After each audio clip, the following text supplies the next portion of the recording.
pamitan kula semoga Ustaz. Bismillah, Assalamualaikum warahmatullahi wabarakatuh. Alhamdulillahi rabbil alamin.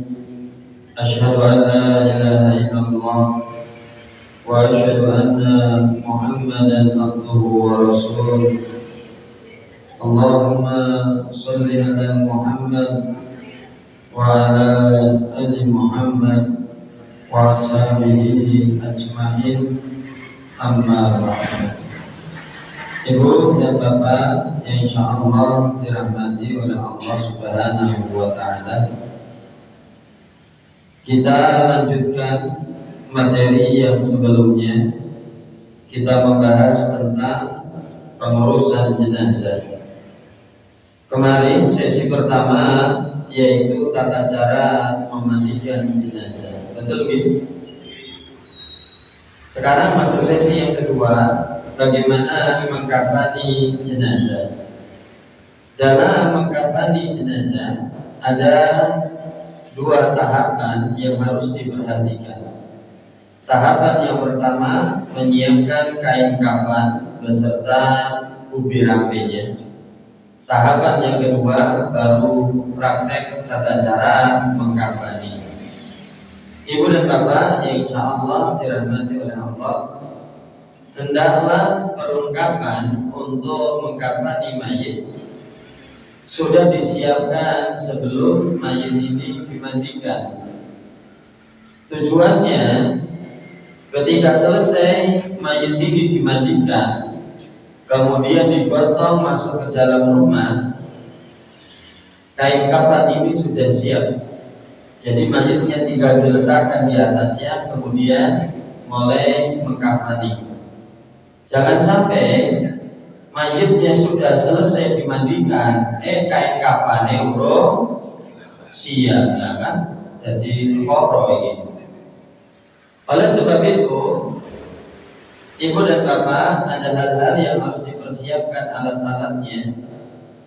Setiap daerah dalam membeli kain kafan itu beda-beda. Kemarin saya ngisi di Masjid Al-Anwar Talang, katanya kalau di sana beli kain kafan sudah dipotong, sudah per kepala, per badan gitu. Tapi saya ngisi di beberapa tempat yang lain, mereka masih membeli kain dalam bentuk gulungan, masih gulungan gitu. Nah, Bapak Ibu, kalau misalnya untuk gulungan, kalau untuk perempuan ya 12 meter lah. Kalau untuk laki-laki 12 meter. Kalau untuk perempuan 15 meter. Saya lebih condong lebih baik murah daripada kurang. Juga menyiapkan yaitu parfum untuk nyemprot kain kafannya. Bahkan saya bikin parfum sendiri, Pak. Jadi beli bibitnya di online, tak campur dewe, sak botol gede. Kayak nyemprotnya rada akeh biar wangi ngono. Kemudian kapur barus boleh ditaburkan di kain kafannya nanti. Tujuannya agar menghindarkan serangga tidak datang. Kemudian juga menjaga mayitnya biar tidak cepat membusuk. Kemudian mendatangkan keharuman juga. Juga dipersiapkan pula yaitu kapas-kapas yang model tebal, ya bukan kapas-kapas yang kecil, serta gunting. Nah, Ibu dan Bapak, ada pertanyaan, Pak Dede, misalnya dalam memberikan kerudung kepada mayit, kita kasih cemiti untuk menguatkan, apakah boleh hukumnya? Menurut Ibu, boleh tidak, Bu? Menambah ikatan ke kafan menggunakan cemiti yang tujuannya biar kuat gitu. Boleh tidak, Bu? Kenapa, Pak? Kenapa? Wah, gitu. Oh, besi. Kalau yang mayit apa namanya?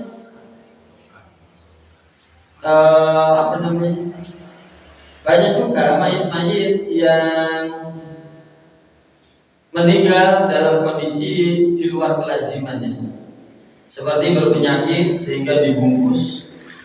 Bahkan ada mayit yang masih ada kainnya barang, dalamnya ada logamnya juga. Dalam hal ini, menurut Al-Imam Ibnu Qudamah, bisa dilihat literasinya. Beliau mengatakan wala ba'sa, hukumnya tidak apa-apa bi khiyatatil kafan, jika digunakan untuk memperkuat kain kafan, idah tija ilaiha, jika sifatnya dibutuhkan. Kalau tidak dibutuhkan ya tidak usah. Selanjutnya Ibnu Battah, kain kafan dijelaskan oleh Nabi Muhammad SAW, al-bisu min siyabikum al-abyan, pakaian yang kalian kenakan hendaklah pakaian yang warnanya putih. Fa innaha min khairi thiyabikum, karena warna putih ini termasuk warna yang baik. Wa kafinu fiha mautakum, dan kafanilah orang yang meninggal di antara kalian dengan warna tersebut juga. Selanjutnya, untuk mengkafani mayit laki-laki dijelaskan dalam riwayat Bukhari, kafina Rasulullah sallallahu alaihi wasallam salasa athwab. Kata Aisyah, ketika Nabi Muhammad sallallahu alaihi wasallam meninggal, Nabi Muhammad dikafani menggunakan 3 lapis. Laisa fiha qamisun wala imamah. Dan ketika Nabi Muhammad meninggal, badannya Nabi tidak diberikan qamis, tidak diberikan baju kurung, wa imamah, dan tidak kepalanya ditutup.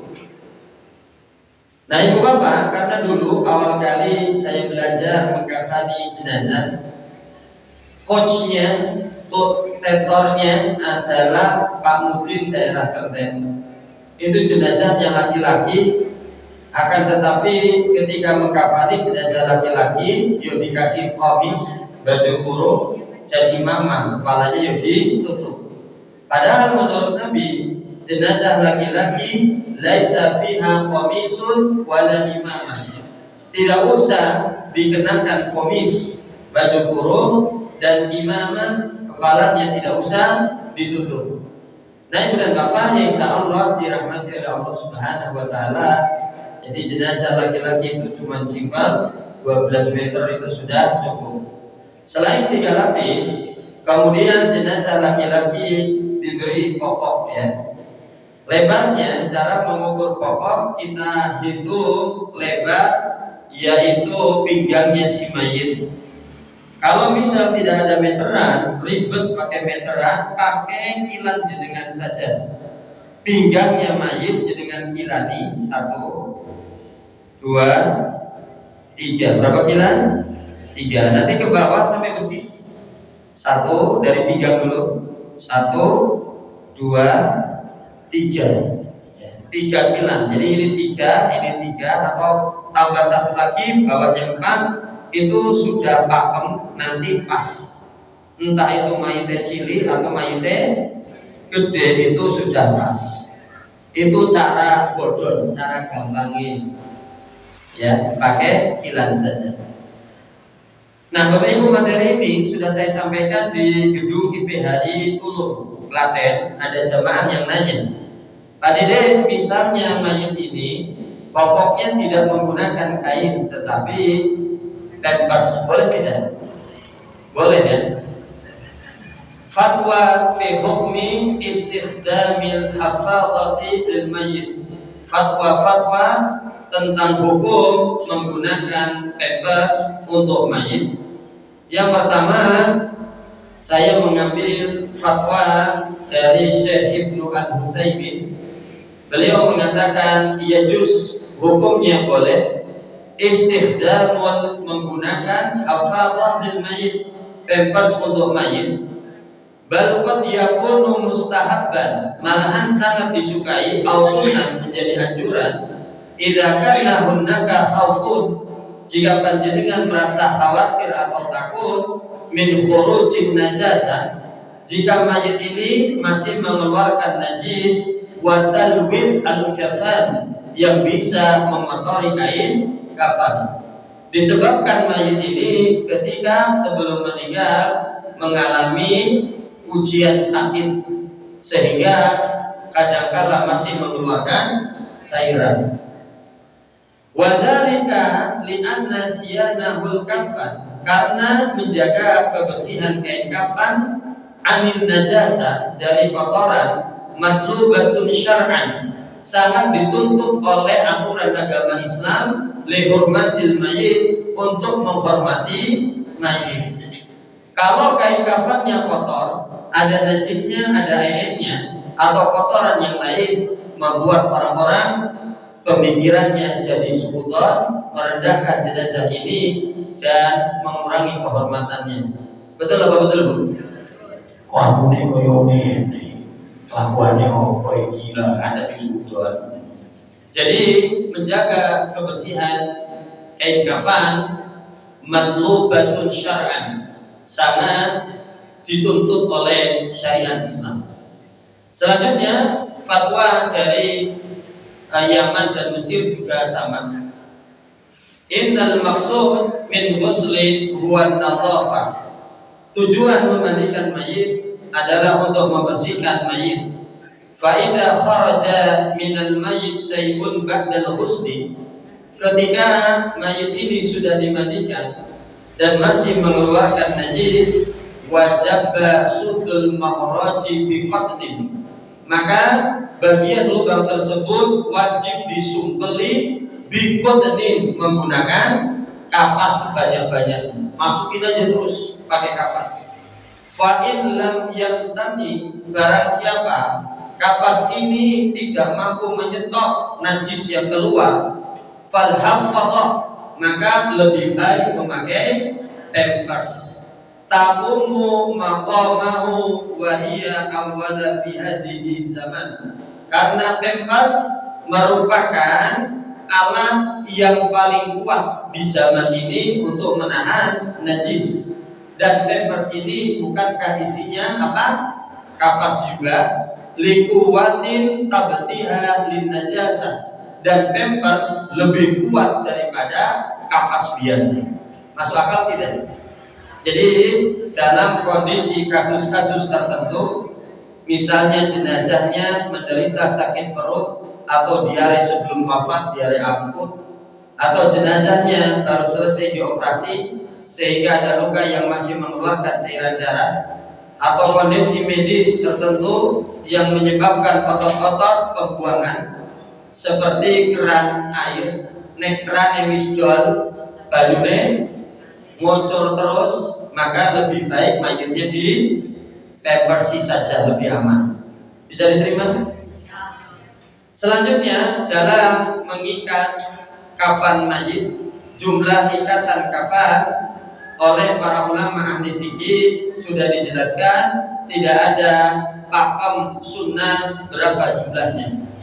Yang pertama mazhab Syafi'i yang dijelaskan oleh Al-Imam An-Nawawi, wa yasuddu minal kafan, tali yang mengikat kain kafan, ma yahdu ila saddihi, sesuai dengan kebutuhan. Wala hadda lidzalik, jumlahnya tidak ditentukan. Bahkan di luar negeri kadang-kala tali kafan itu cuma dua, Pak. Kur pocong dhuwur, gambar pocong ngisor. Di India itu kayak gitu dua. Makanya tiap daerah itu beda-beda. Kalau di Indonesia karena lebih hati-hati biar aurat mari terjaga, ada yang sampai 7. Akan tetapi wala hadda lidzalik, jumlahnya tidak ditentukan, silahkan sesuai kebutuhan. 5 boleh, 7 boleh, bisa diterima. Nah, sesuai kebutuhan. Nah, di luar negeri itu kafannya, tali kafannya kadang-kadang cuma 3, ujung atas, ujung bawah, sing tengah lebar. Jadi lebar segini langsung diikat gitu. Nah, Ibu dan Bapak, karena kita orang Indonesia, orang Timur memiliki urf, yaitu kebiasaan, tradisi kebiasaan, selama tidak bertentangan dengan syariat Islam, silahkan Catatannya apa? Selama tidak bertentangan dengan Al-Quran dan Sunnah, silahkan lestarikan. Nah, kalau kita lihat dari keturunan-keturunan kita, rata-rata yaitu 7 tali boleh, 5 tali boleh. Kalau panjenengan bingung ini sepiro yo. Kalau di pondok-pondok yang saya dapatkan dari ustadz saya dulu, nek kowe genora bingung, lebarnya tali cukup 3 jari panjenengan. 3 jari, 3 jari itu sudah pas.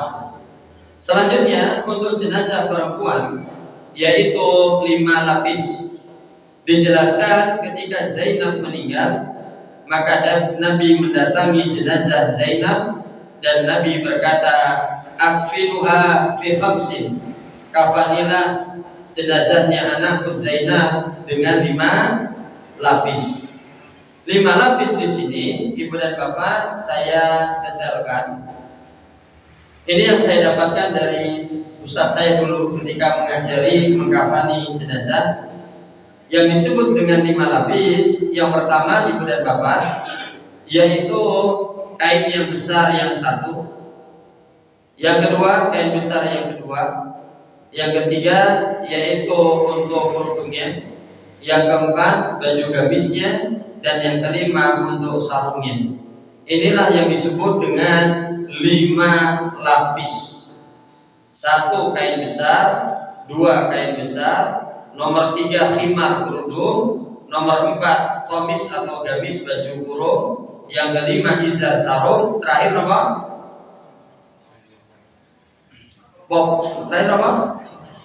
Pampers. Jadi kalau jenengan mengklasifikasikan perbedaannya seperti ini.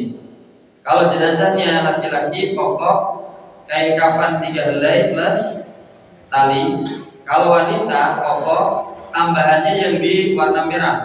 Kalau jenazahnya perempuan plus kerudung, sarung dan baju kurung. Ibu dan Bapak, dalam membuat kain kafan biar pas, tiap daerah punya caranya sendiri-sendiri. Agar kita mudah, ada cara bodone biar pas. Saya kemarin ngisi ketika kita Pak Rejo bilang, "Nek sampean ngukur kain kafan gimana Pak Rejo?" Yo sing tak ukur krondone. Oh, panjangnya krondonya segini ngono. Oh, alah. Ternyata dua tekniknya dewe. Nah, Ibu dan Bapak, kalau di Masjid Tegalrejo, lah caranya piye Pak Darto?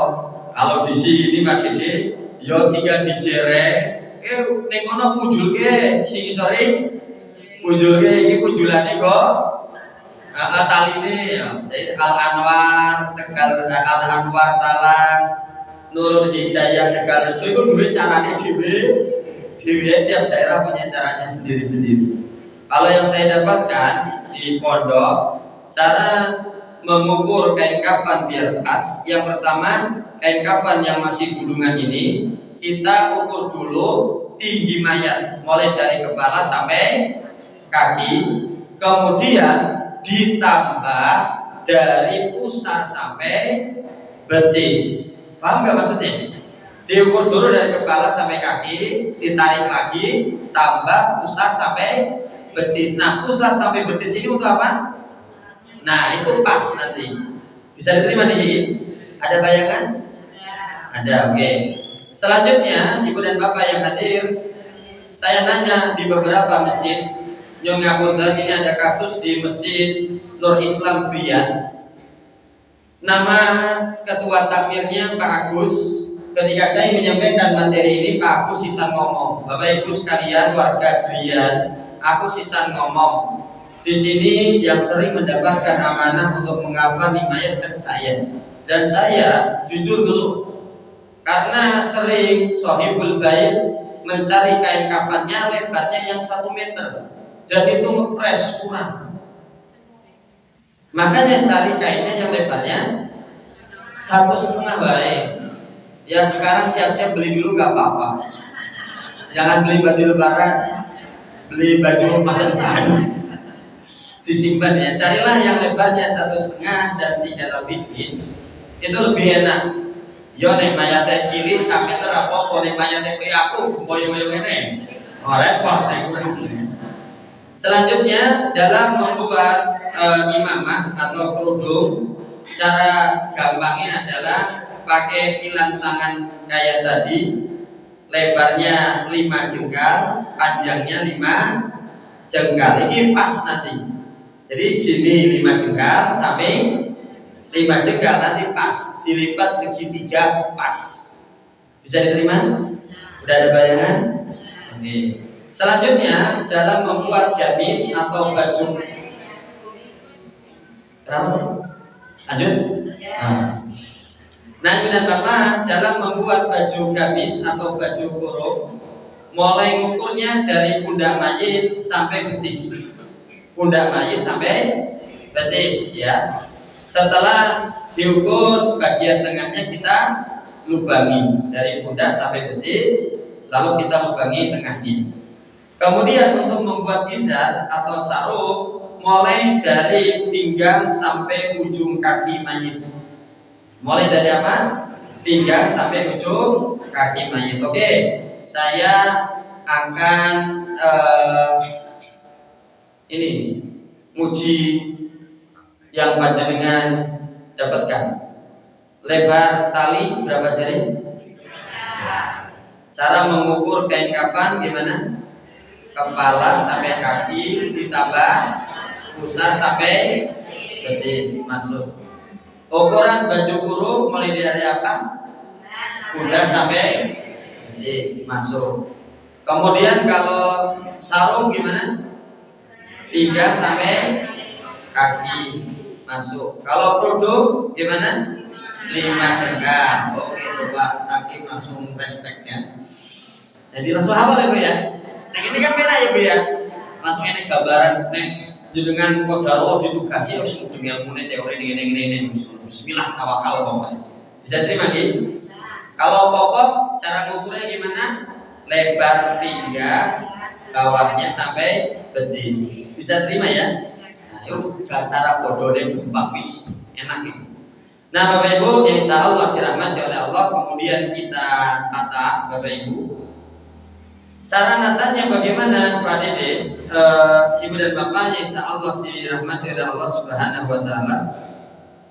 Jadi kita tata dan nanti setelah itu kita kafuron, kita kasih kapur barus atau kita nopo semproti parfumnya. Nah kita mulai praktek mengkafani jenazah. Ibu dan Bapak, ada pertanyaan dari jamaah daerah Grian. Pak Dede, saya pernah dengan seorang ustadz bahwasannya tangan mayit ketika dikafani tidak harus di dada, tetapi irsal, cukup di samping. Benar apa enggak Bu? Boleh nggak di samping? Boleh. Tapi kan kita jarang ya. Kita kan jarang. Kok dirasani sak kampung atau ini? Ya, jadi kalau pendapatnya dari mazhab Hanafi, Maliki dan Syafi'i dalam Al-Majmu' Syarah Al-Muhaddab, tudha'u yadahu bi janbayhi, letakkan tangan mayit itu di samping badannya. Wala tudha'u ihdahuma 'alal ukhra kama fi shalah. Janganlah engkau letakkan di atas dadanya karena mayit ini tidak sedang melakukan sholat. Jadi kalau Hanafi, Maliki dan Syafi'i irsal di samping. Jadi kalau misalnya kejadian ada yang di samping, jenengan yo ojo rame, duwe dalile dhewe. Tapi misalnya di dada, menurut MUI Arab Saudi, la ba'sa, tidak mengapa. Biwad'i yadil mayyit inda takfinihi, tidak mengapa meletakkan tangan mayit di samping badannya, ala sadrihi aw an janabihi. Jadi di samping boleh, di dada boleh. Jadi hukumnya apa? Bebas. Tapi kita harus mempertimbangkan urf, yaitu tradisi yang sering kita lakukan di daerah kita. Selanjutnya Ibu dan Bapak yang hadir, tata cara mengkafani jenazah kita tata dulu. Kita tata yang paling bawah talinya dulu. Intinya dalam menata kain kafan sing paling gede nang isor dhewe. Jadi yang pertama kain besarnya ini yang untuk membungkus jenazah ya. Yang ini 2 lapis ya. Setelah 2 lapis, setelah yang gede untuk membungkus, yang gede lagi apa, Bu? Baju kurung ya. Jadi setelah ini, nah atasnya 2 lapis baju kurung. Nah, setelah baju kurung yang gede lagi apa? Sarung ya, betul. Jadi setelah baju kurung, bawahnya adalah sarung ya. Nah, ini sarungnya. Jadi urutannya kayaknya yang paling gede paling bawah, ke atas kan saya cili. Nah, setelah sarung yang paling gede lagi apa? Kerudung, betul ya. Ini setelah sarung simpennya di situ. Nah, kemudian selanjutnya yaitu, nah ini apa tadi? Kerudung. Setelah kerudung yang paling kecil apa? Popok. Selesai ya. Nah, nanti pampersnya diletakkan di atas ini, dan di atas pampers sudah disimpan yaitu kapas dan disemproti parfum seperti itu. Nah, Ibu dan Bapak, insya Allah dirahmati oleh Allah, kita mulai mengkafani jenazah. Nah, jenazahnya kita tarik, kemudian kita letakkan di atas kafan. Kemudian kita lepaskan tali yang mengikat kakinya. Nah, kemudian sebelum popok ini kita kenakan, kita ambil kapas dulu, kita tempelkan ke kemaluannya. Yang roto banyak saja, Bu. Kalau ada sesuatu keluar, biar bisa nahan ya. Nah, jadi setelah dikasih kapas kemaluannya, kita ikat popoknya. Setelah kita ikat popoknya, kita tutup dulu lubang-lubang yang ada di mayit ini. Jadi sebelum dibungkus kita tutup dulu. Nah, Ibu dan ojo mati lali. Orang ditutup wis dibungkus. Wedine kok masih dibungkus, enek yang ngalir di telinga kan ojo repot kok. Nah, kalau hal ini terjadi, misalnya sudah dibungkus kain kafan, tiba-tiba keluar cairan, gimana Pak Dede? Maka kita bersihkan di tempat yang ada airnya tersebut, dan kita tutup lagi lebih banyak. Tidak harus dimandikan ulang, tidak harus dibutuhkan ulang. Itu namanya takzir, mempersulit diri ya. Nah, Ibu dan Bapak yang insya Allah dirahmati oleh Allah, jadi monggo sesuai kebutuhan lah kain kapasnya. Boleh di bagian lipat-lipatannya dan sebagainya. Nah, kemudian mulai dari sarungnya dulu. Setelah sarungnya, kemudian gamisnya, baju kurung. Setelah baju kurung apa? Kerudungnya. Setelah kerudung terus yang gede. Ini sudah selesai. Sudah ada gambaran ibu-ibu? Oke, kita masuk menyolati jenazah. Masih ada waktu 20 menit lagi. Gak usah ada pertanyaan, langsung aja dulu ya. Nah, dalam menyolati jenazah yang pertama biasanya sahibul bait memutar murotal. Apa hukumnya? Boleh-boleh saja. Tujuannya menciptakan suasana tenang bagi keluarga yang berduka, mengingatkan kepada hadirin kepada Allah dan akhirat, dan menghindari pembicaraan duniawi yang sia-sia di rumah duka, tapi volumenya disesuaikan. Kemudian ada pertanyaan, menyolati jenazah di rumah dengan di masjid itu afdal mana? Di masjid. Alasannya kenapa? Betul, lebih luas dan tempatnya lebih barokah. Dan Nabi pun pernah melakukan hal ini. Jadi Nabi pernah menyolati Suhail ibnu Baydha illa fil masjid, di masjid. Dijelaskan hadis ini oleh Al-Imam An-Nawawi, kenapa lebih afdal di masjid? Litaksiril musallin, untuk memperbanyak jamaah sholat. Karena kalau di rumah tempatnya terbatas, paling-paling yang menyolatkan jumlahnya bisa dihitung. Kalau di masjid tempatnya lebih luas.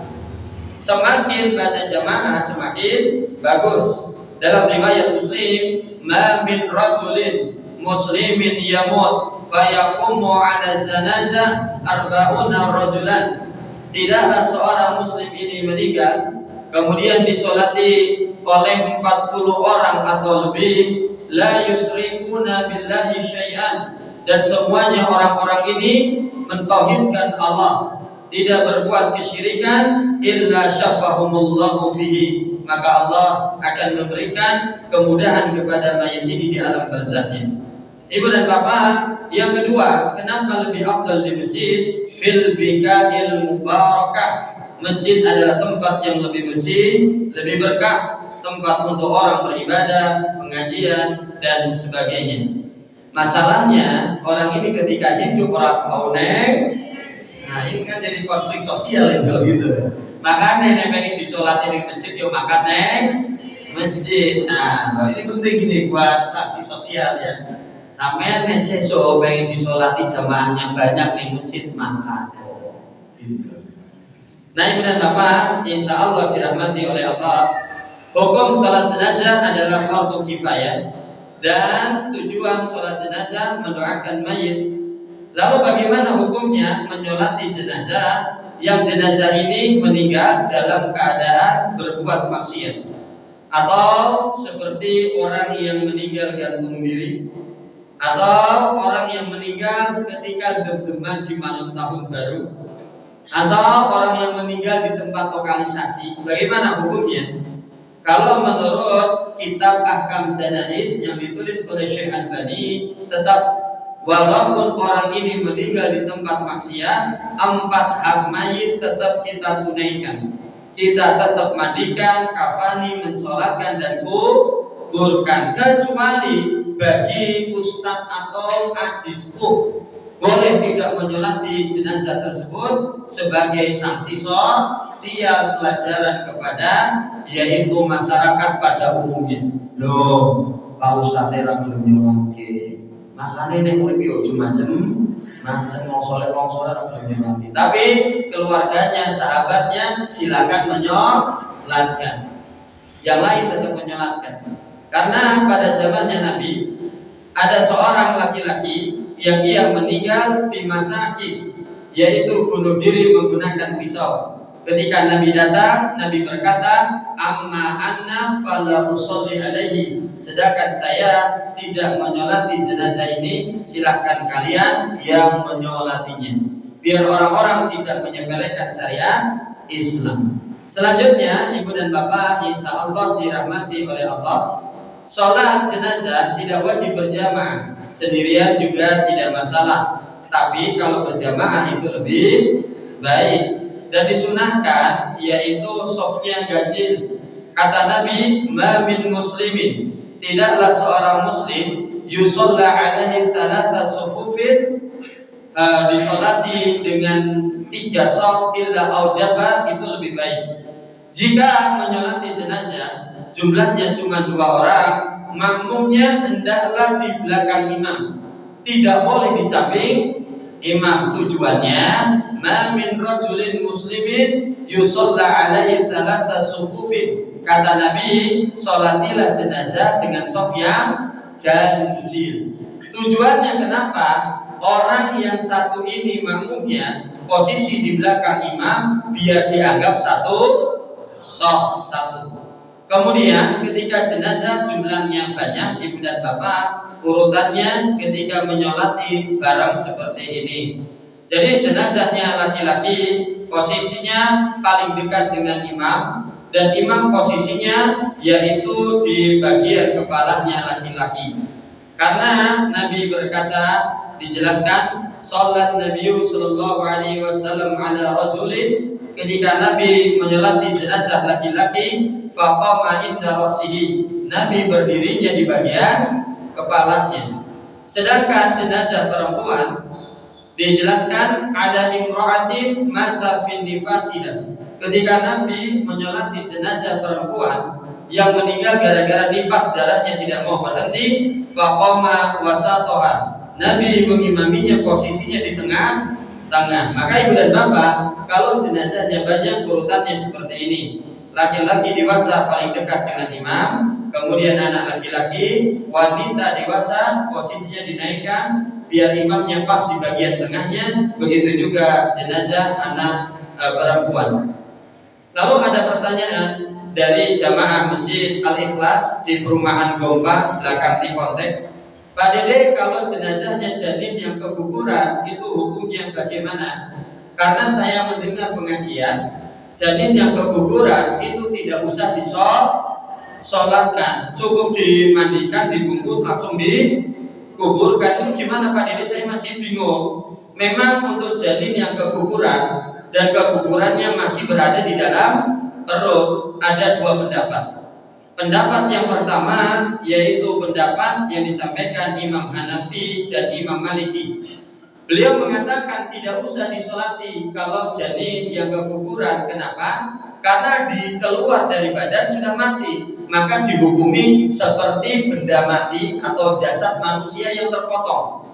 Karena yang dikatakan hidup biharakatin au nahbiyah, ada pergerakan dan iso nangis. Nah itu baru boleh kita sholatkan. Ini keluar di posisi mati, maka tidak ada pergerakan dan suara, tidak usah disolatkan, cukup dimandikan, dikafani, langsung dikuburkan. Bisa diterima? Ini pendapat siapa?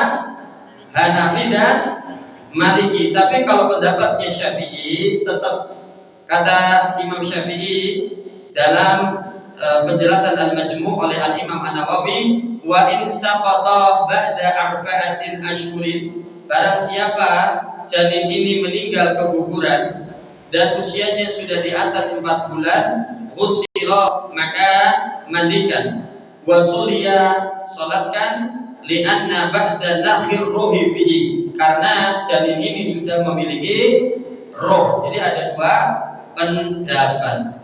Selanjutnya dalam sholat jenazah, sholat ala jenazah fakabbara arba'an. Nabi sholat jenazah 4 kali takbir, dan ketika Nabi bertakbir, Nabi ini rafa'ul yadain, mengangkat kedua tangannya di setiap kali takbir. Tapi saya punya pengalaman pernah menyolati jenazah di daerah Jepre Solo. Samping saya sholat, ketika takbir Allahu Akbar, saya angkat tangan. Takbir yang kedua Allahu Akbar, sampingku orang angkat tangan ya Pak. Aku tidak dirah khusyuk, pikir ke sampingku, lu orang angkat tangan ya. Sampai 3 kali Allah, dia orang angkat tangan nih. Aku ya waktu penasaran, tidak dirah khusyuk. Nah ibu dan bapak, ternyata memang. Jadi Al-Malikiyah menjelaskan wala yarfa'u yadayhi fi syai'in min takbiril janazah illa fil ula, dan tidaklah mengangkat tangan ketika takbir kecuali pada takbir yang pertama saja. Ini mazhabnya siapa? Maliki. Makanya ibu dan bapak, dalam sholat 4 mazhab itu kan beda-beda. Contoh ibu dan bapak, besok saya pengen yang welas ini. Jadi suaranya keliru loh. Karena saya punya kebiasaan sekarang ceramah atau melaku menunggu pokoknya raksasa. Jadi kalau mazhab 4 mazhab dalam sholat itu beda-beda. Contoh, kalau Imam Syafi'i ketika sholat Allahu Akbar meletakkan tangannya di antara dada dan pusat. Kalau mazhab Maliki Allahu Akbar tidak sedekap, irsal, tangannya di samping. Kalau mazhab Hambali Imam Ahmad bin Hanbal Allahu Akbar, tangannya di bawah udel. Karena ada sholatnya gini Pak. Betul. Nah, jadi beda-beda Bapak Ibu dan insya Allah dirahmati oleh Allah. Bisa diterima gini? Nah, jadi dalam sholat fardu saja posisi tangan itu beda-beda. Kok kapan-kapan saya bahas fikih sholat 4 mazhab gimana Bu? Mazhab begitu ya, kalau ini gini-gini biar bisa-bisa ya Pak Mustaqim. Nah ibu dan bapak, insya Allah dirahmati oleh Allah. Jadi kalau suatu hari nanti dengan sholat jenazah ada yang tidak mengangkat tangan ketika takbir, oh dia mazhab Maliki. Udah, jangan dibikin rame. Selanjutnya kita sudah tahu semua doa-doa yang diucapkan ketika sholat jenazah. Allahu Akbar, yaqra bi fatihatil kitab, membaca surah Al-Fatihah. Allahu Akbar, summa yusalla 'alan nabi, bersolawat. Allahu Akbar, mendoakan mayit. Allahumma gfir lahu. Yang simpel sampai sini aja boleh. Kemudian takbir yang keempat juga mendoakan si mayit Allahumma la tahrimna sampai akhir, kemudian salam. Nah, Ibu dan Bapak, dalam melakukan salat jenazah hendaklah menghindari 3 waktu ini. Ketika matahari tatlu'us syam baru terbit, stop, jangan salat jenazah dulu. Yang kedua, qaimul zahirah, ketika matahari ada di kepala kita stop, jangan sholat jenazah dulu. Dan terakhir, lil ghurubi hatta tughra, ketika matahari tenggelam. Dan 3 waktu ini pun digunakan untuk menguburkan jenazah. Artinya, kalau 3 waktu ini ada, maka jenazah di stop, jangan dikuburkan dulu. Saya pernah ikut mengiringi jenazah donatur di pemakaman daerah Solo. Sampai di pemakaman pas adzan zuhur, Allahu Akbar, Allahu Akbar. Lah terus piye? Maka mayitnya disimpan di teras masjid di sampingnya. Awake dhewe salat zuhur dulu, rampung salat zuhur, zikir doa, terus duduk dulu. Nunggu matahari rada tergelincir. Sekiranya sudah cukup, kemudian kita menyolati jenazah. Kemudian jenazahnya kita berangkat kuburkan. Selanjutnya dalam memakamkan jenazah, kita selesaikan hari ini pokoknya ya. Buat 10 menit lagi. Dalam menguburkan jenazah, yang pertama menjadi hak seorang muslim. Hakul muslim alal muslim, hak saudara kita sesama muslim, salah satunya wattiba'ul janaiz, yaitu mengiringi jenazahnya. Dan disunahkan memikul jenazah, karena Nabi wa ashabu, bahwasannya Nabi Muhammad sallallahu alaihi wasallam dan para sahabat yahmiluna zanazah, mengangkat jenazah ala anakihim, yaitu di pundaknya. Nah, tradisi di daerah kita ketika mengangkat jenazah dari rumah mau dibawa ke kuburan, ada tradisi brobosan. Tanda pamit terakhir, kerendahan hati dan keikhlasan melepas orang yang wafat, sekaligus mengingatkan bahwa hidup bersifat sementara. Ada juga brobosan ini mengartikan ngangkat duhur mendem jero, memuliakan yang meninggal agar kebaikan yang meninggal bisa ditiru oleh anak keturunan. Bagaimana hukumnya?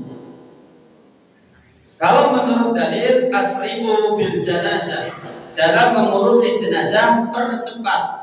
Kalau terlalu banyak acara ini memperlambat, lebih baik dihindari saja. Selanjutnya tradisi yang kedua, nyapu jalan. Tujuannya membersihkan jalan ruh, menghormati perpisahan, menata batin yang ditinggal, mengingat kematian. Bagi yang hidup ini juga sama, memperlambat. Artinya ketika jenazah digotong dari rumah, tidak ada acara apapun. Tidak ada acara apapun. Jujur Bapak Ibu, tanggal 17 Februari tahun 2025 saya pulang ke Jawa Barat gara-gara nenek saya meninggal yang ngurus saya dari kecil sampai SD. Di Jawa Barat, ya Allah, ritualnya terlalu banyak Bapak Ibu. Ketika jenazah sudah diangkat keluar rumah, mandek sih, adzan sih, Allahu Akbar. Ya Allah, saya kan sehari-harinya ngajari di kelas ya. Dikai gawe ro dapat sini kulo loro iki ya. Aduh ya Allah. Allahu Akbar. Terus langkah pertama Al-Fatihah. Langkah kedua Al-Fatihah. Jadi tidak ada acara apapun ketika mengangkat jenazah keluar dari rumah, itu tidak ada acara apapun. Makanya dalam hadis riwayat Bukhari, fa in taku salihan fa khairun tuqaddimunahu ilaihi, percepatlah mengurus jenazah. Kalau dia orang baik, biar cepat-cepat istirahat di alam barzah. Wa in taku syiwa dzalika wa syarru tadawunahu an riqabikum. Kalau yang panjenengan angkat adalah orang jahat, biar cepat lepas dari pundak jenengan, gendang-dang di ono lho. Paham ya? Dan orang yang takziah memiliki 2 level. Level yang pertama, man sholat ala janazah walam yasbahha falahu qiratan. Siapa yang datang ke rumah duka dan menyolati jenazah ini, dia akan mendapatkan pahala 1 gunung Qirat yang besar. Lah nek teko ora nyolati ra ngikut untuk duduk ta. Berarti setengah Pak Didi. Apa seperempatnya ra apa-apa. Tetap ada catatan amal solehnya. Fa in tabi'aha falahu qiratan, dan barang siapa menyolati kemudian ikut mengiring jenazahnya sampai kuburan, dia akan mendapatkan pahala 2 qirat. 1 qirat itu atau 2 qirat mislul jabalainil azimah, sebesar gunung Uhud. Bagaimana hukumnya perempuan ikut ke pemakaman? Hukumnya bukan haram tapi makruh. Dalam riwayat Bukhari, nuhina anittibail janazah, kami melarang perempuan-perempuan mengiringi jenazah sampai kuburan, walam yuzam alaihi, tapi larangannya tidak sampai haram, tapi apa? Larangannya sampai makruh. Kalau ngeyel pengen ikut dengan syarat. Syarat pertama, ojo nangis. Apa nih berantem? Boleh perkara wae. Apa nih pingsan arang ning kono aduh. Susah iki wis ora sampe lu ning kono dudu makruh dadi apa? Haram ning ati kaya ngono wis ora sampe lu. Apalagi di penguburan berbau antara laki-laki dan perempuan. Kemudian ibu dan bapak, ketika Nabi Muhammad SAW mengiringi jenazah, apa yang beliau lakukan? Karena Nabi SAW idza taba'a janazah lam yatakallam, hendaklah dia, berarti tidak usah ngomong la ilaha illallah, la ilaha illallah, tidak usah membawa kemenyan barang. Dijelaskan dalam riwayat Abu Dawud, la tusbahul janazah, janganlah kalian mengikuti jenazah bisautin, dengan suara yang keras, wala narin, dan jangan sambil membawa api, kemenyan dan sebagainya. Jadi jenengan cukup diam. Tujuannya apa diam ini? Aksiru dzikra hadimil ladat, diam mengingat tentang kematian, memasukkan ke dalam hati panjenengan yaitu rasa khosyah, rasa takut, sakinah, tetap tenang, mutakaffiran fi amril akhirah, dan memperbanyak ingat tentang akhir. Kemudian dalam mengangkat jenazah, asri'u bil janazah, maka percepatlah. Kadang-kadang aku batin, ora salon-alon tuh yo, iki rada lara iki lho. Pernah saya ngangkat jenazah itu di daerah muter, ternyata pemakamannya naik gunung. Waduh, wah, rada iki waduh, ini kayak Sufi kalau ini naik ke atas, aduh, berat ini. Tapi maksudnya demikian. Lalu bagaimana Pak Dede kalau jenazah ini dari rumah ke kuburan menggunakan ambulan? Kata Al-Imam Ibnul Qudamah, tidak apa-apa, yang penting tahfifun, kendaraan ini bisa meringankan, wa hifdzun li hurmatiha, dan kendaraan ini bisa menjaga kehormatannya si mayit. Jadi jangan menggunakan alat yang bisa merendahkan kehormatan si mayit. Ternyata ngangkatnya ngepopol bak, pas ngangkat letong sapi itu si mayit, merendahkan mayitnya lagi. Jangan kalau gitu. Bisa terima? Kalau panjenengan mengiringi jenazah, posisinya di depan, belakang, kanan atau kiri, Bu? Samping. Kalau menurut hadis al-masyiyah ma'al janazah, mengiringi jenazah haitsu sya'a minha, boleh di arah manapun. Tapi kalau ditanya yang paling afdal, wattiba'ul janaiz, ikutilah jenazah. Nah, ikuti di mana? Afdal paling belakang, tapi di belakangnya mayit. Karena hadisnya mengikuti, nek ngikuti kan mungkin yang harap apa? Nek buri. Lalu ketika mengangkat jenazah disunahkan min arba'i jawanibiha, diangkat di pojok-pojok, kemudian amamal hamilin, kepalanya di bagian depan. Kenapa kepalanya di bagian depan? Salah satu hikmahnya, ketika datang di kuburan, nanti mulai masuknya bagian kepala dulu di bagian bawah kuburan, bagian kaki. Jadi lebih mudah. Nanti saya ada videonya biar jenengan ada gambaran. Duh, udah jam 7 ya. Bismillah. Lanjut. Selanjutnya menguburkan mayit, ibu dan bapak dianjurkan menguburkan jenazah di penguburan muslim semua, itu lebih utama. Karena karena Allah mengatakan wala tusalli ala ahadin minhum mata abadan wala taqum ala qabrihi, wahai Nabi Muhammad, janganlah kalian menyolati jenazah dan mendoakan kuburan seseorang, innahum kafaru billahi wa rasulihi, jika yang meninggal ini adalah orang yang tidak beriman kepada Allah. Ketika jenazah muslim ini dikuburkan di pemakaman yang umum, kita doakan di sana, kita termasuk mendoakan secara umum banyak. Betul apa betul Bapak Ibu? Padahal di kuburan campur. Makanya Imam Syafi'i mengatakan wala yajuz dafnu muslimin fi maqbaratin kuffarin wala aksu. Hukumnya tidak boleh, yaitu menguburkan seorang muslim di penguburan orang-orang kafir, begitu juga sebaliknya. Jadi fayahrum, hukumnya haram, illa lidaruratin fayajuz, kecuali dalam keadaan darurat. Wah, ini darurat terus no Dede. Kalau di penguburan muslim Boyolali bayarnya berapa ya Pak? Oh, gratis. Nah, disepakati aja. Berwasiat berarti. Sesuk nek sibuk meninggal nek iso nek penguburan muslim. Ya monggo ya. Nah, ibu dan bapak juga sama, menguburkan jenazah, ibu dan bapak yang hadir, melarang di 3 waktu ini ya, di ketiga waktu ini. Menguburkan jenazah di malam hari boleh tidak? Boleh, tapi dengan syarat, yaitu jangan sampai hak-hak si mayit terlewatkan. Kemudian ibu dan bapak dijelaskan di dalam hadis ihfiru, yaitu perdalamlah kuburan kalau membuat tiang. Jadi tingginya minimal setinggi orang yang berdiri, ini minimal.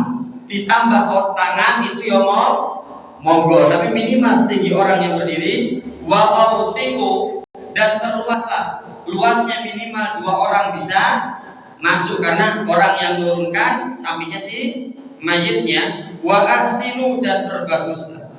Dan jenis yang kubur ada 2, ada lahat, ada syak. Jenengan pilih yang mana Bu?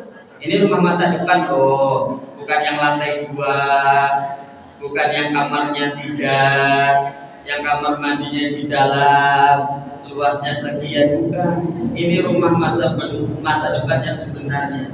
Jenengan pilih model syak atau pilih model lahat? Aku manut kan? Mesti bener-bener alhamdulillah. Mesake kok ngabung-ngabung di togone. Itu omongan ibu kayak gitu. Ternyata kalau dalam hadis Allah dullana wa syaqu li ghairina, ternyata para nabi ketika mereka dimakamkan, model yang kuburnya Allah lahat, berarti menunjukkan lebih bagus. Tapi dilihat juga postur tanahnya ya. Ini tanahnya pure, wah repot ini, berarti lahat saja. Lah Pak Dede misalnya terjadi kasus jenazah ini membusuk dan sebagainya, sehingga dimakamkannya plus sama petinya yang tidak masalah. Boleh tidak satu lubang isinya 2 mayit, 3 mayit? Boleh tidak? Kalau ditanya paling afdol, kata Al-Imam An-Nawawi, wala yudfanna isnani fi qabrin, janganlah engkau meletakkan 2 mayit dalam satu lubang. Bal yufradu kullu wahidin bi qabrin, lebih baik satu mayit satu lubang, illa lidarurah, kecuali darurat. Dzikil ardi, seperti pemakaman yang sudah terbatas. Mau kalau di kota kan harus bayar Ibu ya. Sekali pemakaman kita 5 juta loh Pak. Nek kota-kota jago, nek wong balungan gajah ora dadi masalah Ibu. Sing wong durung duwe ora repot ya biar. Nah, kecuali dalam keadaan darurat, dzikil ardi, kuburan yang sempit, au kasratil mauta fayajuz, atau jumlah mayit yang meninggal jumlahnya banyak. Wah ini angin sisi sisan salubang kumpulkan kabeh boleh.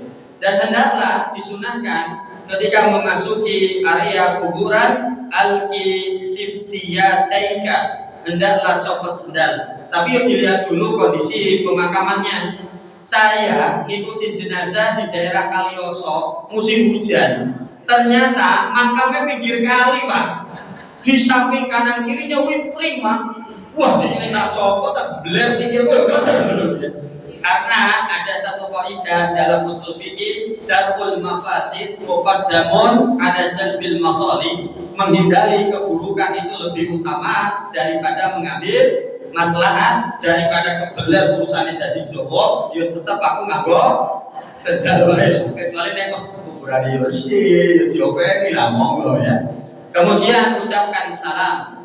Nah, Ibu dan Bapak, dan dilarang duduk di atas kuburan. Kata Nabi, Ibu dan Bapak, barang siapa di antara kalian ya, ahadukum ala jamrah, duduk di atas bara api, wa tuhriqa thiyabahu, dan pakaian panjenengan terbakar, wa tahlusa illa jildihi, sampai kulit panjenengan terbakar, khairun lahu, itu lebih baik min an yajlis ala qabrin, daripada duduk di atas kuburan. Dan yang memasukkan mayit ke dalam kuburan, syaratnya yang pertama laki-laki, perempuan tidak boleh. Yang kedua, yang ada hubungan kekerabatan. Dan yang ketiga, kalau bisa orang ini malamnya belum berhubungan dengan istrinya. Tujuannya apa, Pak Dede? Dijelaskan oleh Nabi Muhammad SAW ketika Zainab meninggal. Nabi itu kemudian berdiri di dekat kuburannya, lihat sana, lihat sini, dan Nabi berkata, hal fikum min ahadin lam yuqarrif lailah? Apakah di antara kalian ada yang malam tadi tidak berhubungan dengan istrinya? Maka Abu Talha ngacung, ana ya Rasulullah. Kata Nabi, fa'inzil fi qabriha, kamu yang turun.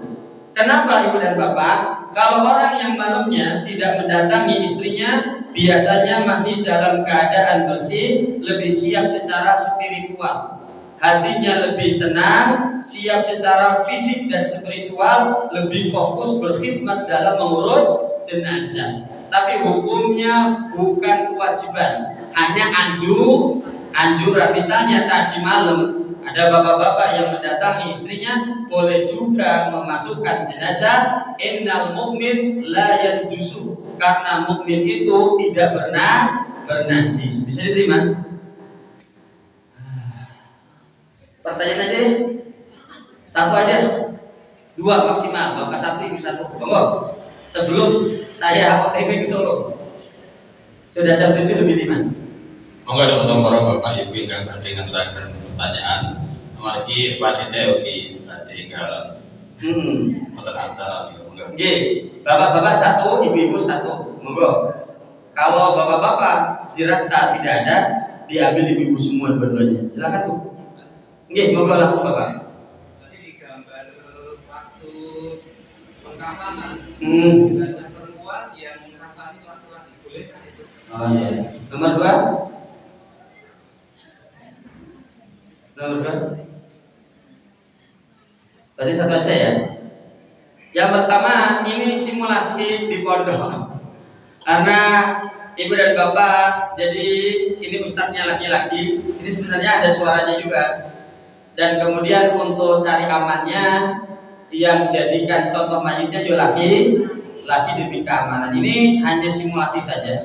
Tapi dalam prakteknya, hendaklah yang mengkafani jenazah perempuan ya perempuan. Kenapa? Karena ada hubungannya dengan melihat auratnya. Bisa diterima gitu? Siap. Sudah cukup ya, Bu? Mohon izin saya pamit dulu. Semoga sehat-sehat selalu, Ibu ya. Ini masih, kalau kita ketemu lagi, nanti kita sambung lagi, termasuk amalan yang bermanfaat untuk si mayit. Ini belum sampai, termasuk bagaimana hukumnya mengkicing kuburan, menaburkan bunga, mengadani mayit, serta hukumnya yaitu menaburkan tanah ketika mulai menguburkan. Itu saja ya. Ini sudah 59 menit, Pak. 1 jam. Soalnya ini bentrok ternyata. Makanya saya harus cepat-cepat ke Solo ini. Nah, Bapak Ibu yang insya Allah dirahmati oleh Allah, mohon izin saya duluan. Wa akhiru da'wana alhamdulillahirabbil alamin. Wassalamualaikum warahmatullahi wabarakatuh.